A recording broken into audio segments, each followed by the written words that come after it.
বর্ষার মাঝামাঝি সময় দিনরাত আঁধার করে আনা বৃষ্টি। রেল স্টেশনের সামনের কিছুটা জায়গাও কর্দমাক্ত। শুভ্রতা এক হাতে স্কার্ট সামলে অন্য হাতে ভারী সুটকেস নিয়ে এগিয়ে যাচ্ছে। মনটা ধুকপুক করছে তার। মনে হচ্ছে এই বুঝি লাগেজ হাতে পা পিছলে পড়ে যাবে সে। খুব সাবধানে কাদামাখার জায়গাটুকু পার হয়ে রেল স্টেশনের প্ল্যাটফর্মে দাঁড়ালো। গুড়ি গুড়ি বৃষ্টিতে গায়ের টপসটাও অনেকটা ভিজে এসেছে তার। স্কার্টটা দুহাতে ঝেড়ে নিয়ে বাম হাতে পড়া ঘড়ির দিকে তাকালো সে। 9:30। চট্টগ্রাম থেকে ঢাকাগামী মহানগর এক্সপ্রেস স্টেশন ছাড়ার কথা 9:30। অথচ এখনও ট্রেন আসার নামগন্ধ নেই। শুভ্রতা বিরক্ত ভঙ্গিতে পিলারে ঠেস দিয়ে বাইরের বৃষ্টির দিকে তাকালো। কিছুক্ষণের মধ্যেই যে মুষলধারে বৃষ্টি শুরু হবে তারই পূর্বাভাস দিচ্ছে প্রকৃতি। ইংরেজিতে এই বৃষ্টিকে বলে ক্যাটস অ্যান্ড ডগস। মুষলধারা বৃষ্টির সাথে কুকুর বেড়ালের যে কী সম্পর্ক তা জানা নেই শুভ্রতার। শুভ্রতা কপাল কুঁচকে আকাশের দিকে তাকায়। রাতের অন্ধকার আকাশকে চিরে দিয়ে ঘন ঘন বিদ্যুৎ চমকাচ্ছে। সাথে সাথেই চারপাশটা সাদা সাদা আলোয় ভরে উঠছে। এমন একটা ভয়ঙ্কর রাতে একা ঢাকার পথে রওনা দিয়েছে বলে নিজের ওপরেই রাগ হচ্ছে তার। শুভ্রতার পুরো নাম রৌশিন আহমেদ শুভ্রতা। ঢাকা কলেজের প্রফেসর শাহানুজ্জামান সাহেবের মেয়ে সে। চট্টগ্রামে মামুর বাসায় বেড়াতে এসেছিল শুভ্রতা। মামুর সাথে রাগ করেই হুট করে বর্ষার রাতে বেরিয়ে এসেছে বাড়ি ফিরবে বলে। কিছুক্ষণের মধ্যেই ট্রেন এসে গেল। শুভ্রতা দীর্ঘশ্বাস ফেলে আবারও ঘড়ির দিকে তাকালো। 9:40। সুটকেস হাতে ঝটপট ট্রেনে উঠে গেল শুভ্রতা। বাবা মা ছাড়া এর আগে কখনো ট্রেনে ওঠেনি সে। ছোট থেকেই ট্রেন নিয়ে বেশ ভীতি আছে তার মনে। তার ধারণা ট্রেনে উঠতে গেলেই অসংখ্য মানুষের পীড়াপিড়িতে হাত ছুটে গিয়ে অচেনা মানুষের ভিড়ে হারিয়ে যাবে সে। শুভ্রতার টিকিট দেখে নিজের সিটটা খুঁজে নিয়ে সুটকেসটা তাতে রেখে স্বস্তির নিঃশ্বাস ফেলল। ব্যাগ থেকে একটা শাল বের করে গায়ে জড়িয়ে নিয়ে বৃষ্টি দেখতে মগ্ন হলো। রাতের বৃষ্টিগুলোর সৌন্দর্য একদম অন্যরকম। মনে হয় কালো পর্দায় সাদা সাদা মুক্ত ঢেলে দিচ্ছে কেউ। শুভ্রতা ট্রেনের গায়ে ঠেস দিয়ে চোখ বন্ধ করলো। ঠান্ডায় কেমন একটা তন্দ্রা ভাব হচ্ছে তার। এক্সকিউজ মি আপু। শুভ্রতা চোখ মেলল। বৃষ্টি দেখতে দেখতে কখন যেন চোখ লেগে গিয়েছিল বুঝতেই পারেনি সে। চাদরটা ভালো করে জড়িয়ে ডান পাশে তাকালো শুভ্রতা। সাদা টি শার্টের ওপরে কালো জ্যাকেট পরা একটি ছেলে দাঁড়িয়ে আছে। এক হাতে কালো চামড়ার ব্যাগ, অন্য হাতে ভেজা চুলগুলো ঠিক করতে করতে এদিক ওদিক তাকাচ্ছে সে। শুভ্রতা তাকাতেই নম্রভাবে বলে উঠল ছেলেটি, আমার ভুল না হলে আপনি যেখানে বসেছেন সেটা আমার সিট। আমি কি আপনার সিটে বসতে পারি? শুভ্রতা দ্রুত সিট নাম্বারটা খেয়াল করলো। সিট নাম্বারটা দেখে তাড়াহুড়ো করে উঠতে গিয়েই আঘাত পেল মাথায়। ঠোঁট উল্টে এক হাতে মাথার বাম পাশটাই চেপে ধরে ডান হাতে লাগেজ নিতে গিয়ে গায়ের চাদরটাও লুটিয়ে পড়ল। শুভ্রতা অস্বস্তিতে খিটমিট করে দ্রুত কাজ করতে গিয়ে আবারও সবটা গুলিয়ে ফেলল। ছেলেটি ব্যস্ত হয়ে বলল, আপনি অযথা ব্যস্ত হচ্ছেন আপু, আপনি ধীরে করুন, আমার কোনো তাড়া নেই। ছেলেটার নিতান্ত ভদ্রকণ্ঠে শুভ্রতার খুশিতে গদগদ হয়ে পড়ার কথা থাকলেও তার চোখে মুখে ভীষণ বিরক্তি। ঘুম ভেঙেই এমন অযাচিত পরিস্থিতিতে পড়ায় ছেলেটার প্রতি অসম্ভব ক্ষেপে আছে সে।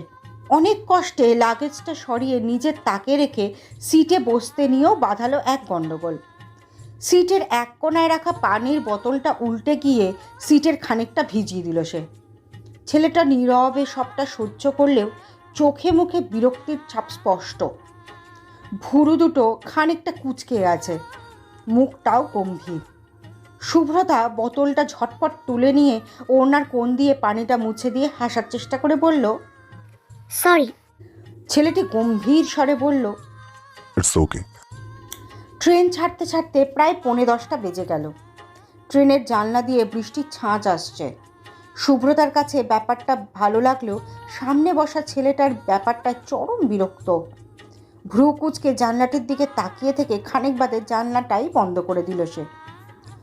শুভ্রতার ইচ্ছে হচ্ছিল ছেলেটাকে ধরে টুকরো টুকরো করে রেল লাইনে ফেলে দিতে, কিন্তু তা সম্ভব নয় বলে চুপচাপ বসে রইল। কিছুক্ষণ আগে করা নিজের বোকামিতে নিজেরই বিরক্ত হচ্ছে সে। সময়টাকে পিছিয়ে নেওয়ার অপশন থাকলে কিছুক্ষণ আগের সময়টুকু ক্রপ করে পৃথিবী থেকে নাই করে দিত, এক মুহূর্তও ভাবত না সুব্রতা। ঘড়িতে 10:30 বাজতেই হঠাৎই অজেনা ভয় হানা দিল তার মনে। রাতের ট্রেনে কেবিন নেওয়ার মতো বোকামির জন্য আবারও নিজেকে বকতে লাগলো সে। ভেবেছিল বৃষ্টির রাতে কেবিনে চাদর মুড়ি দিয়ে ঘুমিয়ে ঘুমিয়ে পৌঁছে যাবে ঢাকা, কিন্তু কেবিনের অংশীদার যে একটা ছেলেও হতে পারে সেটা তার মাথাতেই আসেনি। এই রাত বিরেত ফাঁকা কেবিনে ছেলেটি যদি তার উপর হামলে পড়ে তখন কি হবে? সুব্রতা ভয়ে ভয়ে ছেলেটির দিকে তাকালো। ছেলেটি কানে হেডফোন লাগিয়ে ভ্রু কুঁচকে ল্যাপটপ দেখায় মগ্ন। তাকে দেখে মনে হচ্ছে খুবই জরুরি কাজে ব্যস্ত সে। সুব্রতা বেশ কয়েকবার দোয়া দরদ পড়ে বুকে ফু দিয়ে একটা দীর্ঘশ্বাস ফেলল। চাদরটা ভালো করে জড়িয়ে নিয়ে সিটের এক কোণায় জড়সড় হয়ে বসে সন্দেহী দৃষ্টিতে বারবার তাকাতে লাগলো। সুব্রতাকে সম্পূর্ণ অ্যাভয়েড করাটাকেও কেমন যেন রহস্যজনক মনে হচ্ছে তার। আচ্ছা, ছেলেটা সুব্রতার ঘুমিয়ে পড়ার অপেক্ষা করছে না তো? দীর্ঘ 1.5 ঘন্টা পর মুখ তুলে তাকালো ছেলেটি। অত্যন্ত নম্র কণ্ঠে বলল, আমার একটা কনফারেন্স আছে, আমি কনফারেন্সটা অ্যাটেন্ড করলে আমার সাউন্ডে কি সমস্যা হবে আপনার? সুব্রতা অদ্ভুত চোখে তাকালো। ভ্রু কুঁচকে কিছু একটা ভেবে নিয়ে হাসার চেষ্টা করে মাথা নাড়ল, যার অর্থ তার কোনো সমস্যা হবে না। সুব্রতার উত্তর পেয়ে আবারও ল্যাপটপে মুখ গুজল ছেলেটি। খানিক বাদেই ইংরেজিতে বকবক করতে লাগলো সে। সুব্রতা মুখের সামনে একটি বই ধরে বইয়ের উপর দিয়ে আর চোখে বারবার ছেলেটির দিকে তাকাচ্ছে। ছেলেটির অতি ভদ্র ব্যবহার ঠিক নিতে পারছে না সে। কথায় আছে, অতি জিনিসটাই খারাপ। এই ছেলেটার ক্ষেত্রে প্রবাদটা কতটুকু প্রযোজ্য তাই ভাবছে সে। মাঝরাতে ট্রেন থামলো। গন্তব্যে নয়, গন্তব্যের মাঝের কোনো একটা স্টেশনে। বাইরে গুড়ি গুড়ি বৃষ্টি। একটু আগেও ঢালা বর্ষায় মুখর হয়েছে পৃথিবী। ট্রেনের বাইরে ঘুটঘুটে অন্ধকার। নিস্তব্ধ রাত্রির নিস্তব্ধতাকে চিরে দিতেই কাছের কোনো ডোবায় ডেকে উঠছে ব্যাঙ। প্রায় 8 ঘন্টা হতে চলল ট্রেন ছাড়ার নাম নেই। মাঝরাতে কোনো স্টেশনে এতক্ষণ ট্রেন আটকে রাখার কারণ যে কী হতে পারে বুঝতে পারছে না সুব্রতা। সামনে বসা ছেলেটি হেডফোন কানে দিয়ে সিটে গা এলিয়ে চোখ বন্ধ করে শুয়ে আছে। সুব্রতার মনটা কেমন যেন কু ডাকছে।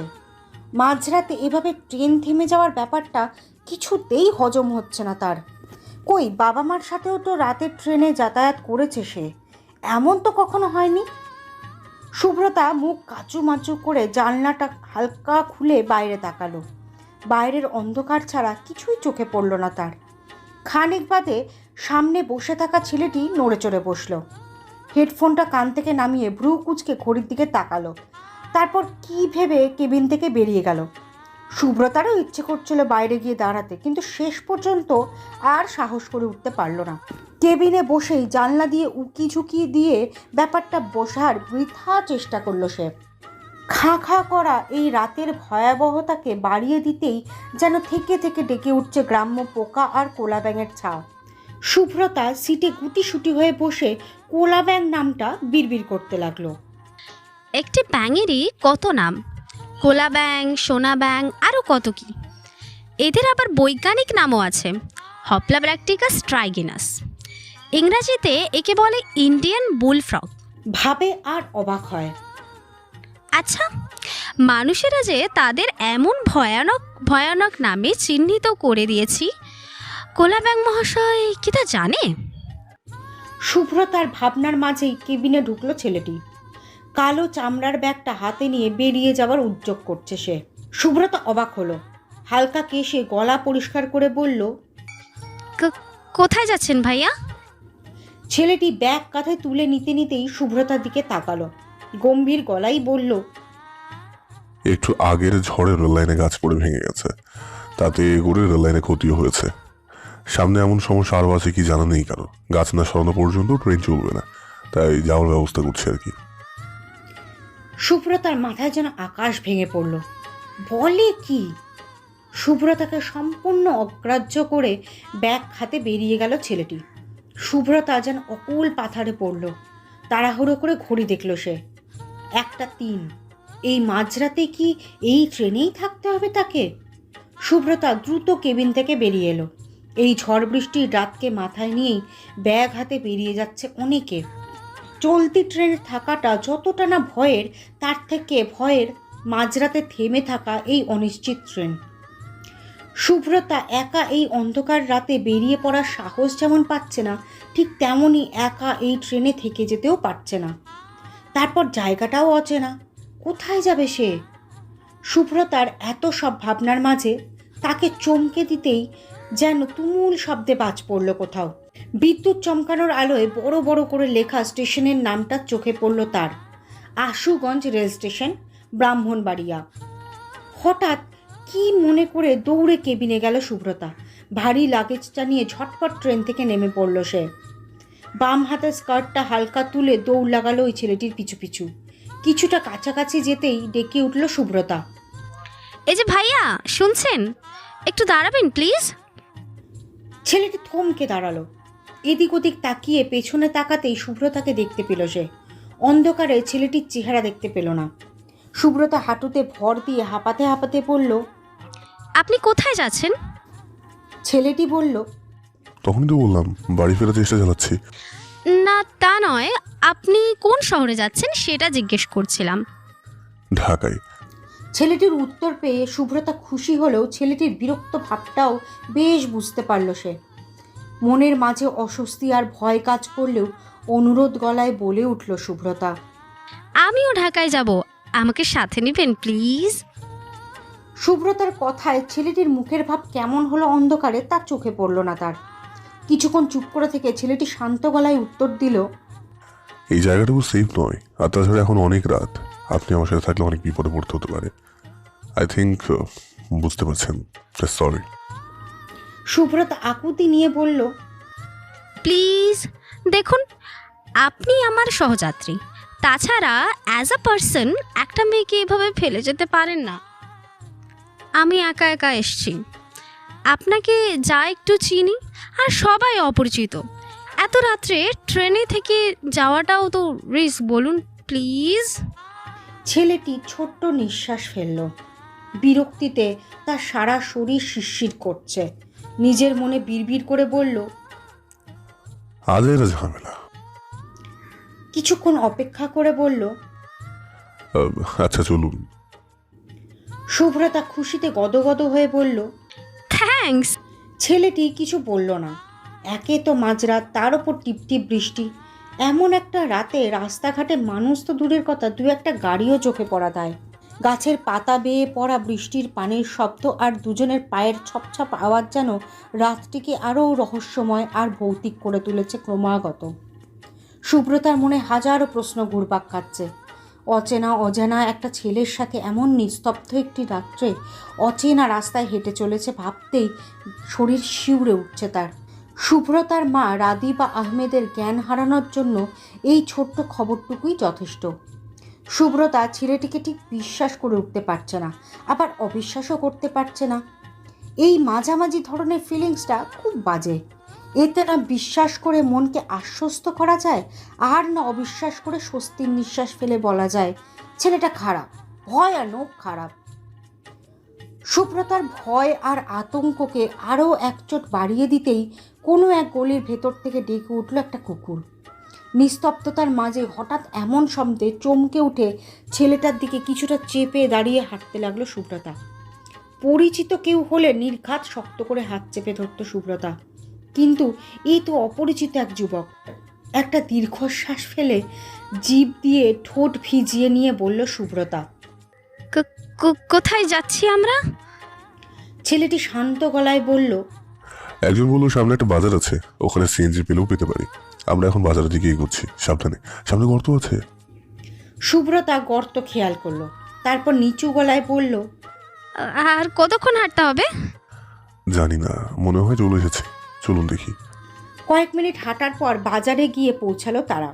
কিন্তু এই অন্ধকার বর্ষার রাতে বাজারটাকে ঠিক বাজার বলে বোধ হচ্ছে না। সব দোকানপাটের শাটার নামানো, চারিদিকে মানুষের ছায়া পর্যন্ত নেই। বেঞ্চের নিচে কাগজ দিয়ে পেঁচানো ঠেলা গাড়ির ওমে শুয়ে থাকা একটা দুটো কুকুর শুধু মাথা উঁচিয়ে ডেকে উঠল। দুবার ডেকে আবারও গলা নামিয়ে আরাম করে ব্যস্ত হয়ে পড়ল শুতে। সুব্রতার নিজের গালে নিজেরই চড় লাগাতে ইচ্ছে করছে।